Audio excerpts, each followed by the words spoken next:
कमरे की खिड़की से दिखता था एक पुराना पीपल का पेड़, जिसके पत्ते बिना हवा के भी कांपते रहते थे। दीप्ति का दिल भी कुछ वैसा ही था, शांत लेकिन भीतर से हिलता हुआ।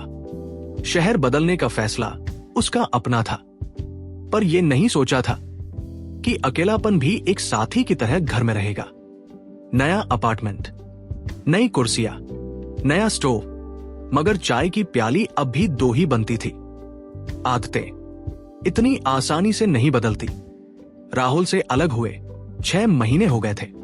ना कोई बड़ा झगड़ा, ना चीख पुकार, बस एक दिन लगा दोनों की चुप्पियां ही ज्यादा बोलने लगी है। एक दिन ऑफिस से लौटते वक्त अपार्टमेंट की लिफ्ट में एक बुजुर्ग महिला मिली। सफेद बाल, चेहरे पर मुस्कान, हाथ में कुछ सामान। महिला ने मुस्कुराते हुए दीप्ति से पूछा, यहाँ नई आई हो क्या? तब तो इस जगह से अभी रिश्ता नहीं बना होगा। वो शब्द दीप्ति के भीतर देर तक गूंजते रहे। रविवार को दीप्ति लॉन्ड्री कर रही थी जब दरवाजे की घंटी बजी। एक्सक्यूज मी, मैं आपके नीचे वाले फ्लैट से हूं। आपकी बालकनी से पानी नीचे टपक रहा है शायद। माफ कीजिए, शायद वॉशिंग मशीन से कुछ रिसाव हो गया है। कोई बात नहीं, मैं देख लेता हूं, आरव ने कहा और मशीन की ओर बढ़ गया। काम करते वक्त उसकी उंगलियों की सफाई और आंखों की एकाग्रता कुछ परिचित सी लगी। शायद राहुल भी ऐसे ही चुपचाप चीजें ठीक किया करता था। फर्क सिर्फ इतना था, राहुल कभी आंखों में नहीं देखता था। आरव ने जाते जाते कहा, पौधे अच्छे हैं आपके, थोड़ी धूप दे तो और खिलेंगे। धीरे धीरे आरव और दीप्ति कभी कभार मिलने लगे।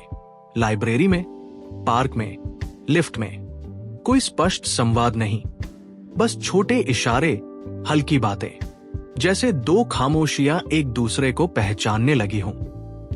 एक दिन आरव ने कहा, अजीब बात है, जब हम सबसे ज्यादा टूटे होते हैं तभी सबसे ज्यादा सुन सकते हैं। दीप्ति ने पहली बार सीधे उसकी आंखों में देखा और पूछा, और सबसे ज्यादा कह भी सकते हैं शायद? आरव ने कहा, अगर सामने वाला सुन सके तो। दीप्ति ने फिर एक बार अपने पौधों को देखा।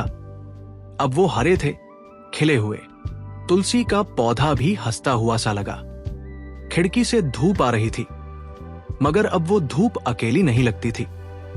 उसने एक नया कप उठाया, चाय बनाई, 2 कप, और आरव से पूछा, चाय पीनी है? आरव ने मुस्कुराकर सिर हिलाया। बाहर पीपल का पेड़ अब झूम रहा था। हवा बह रही थी और कमरे में दीप्ति के चेहरे पर मुस्कान थी।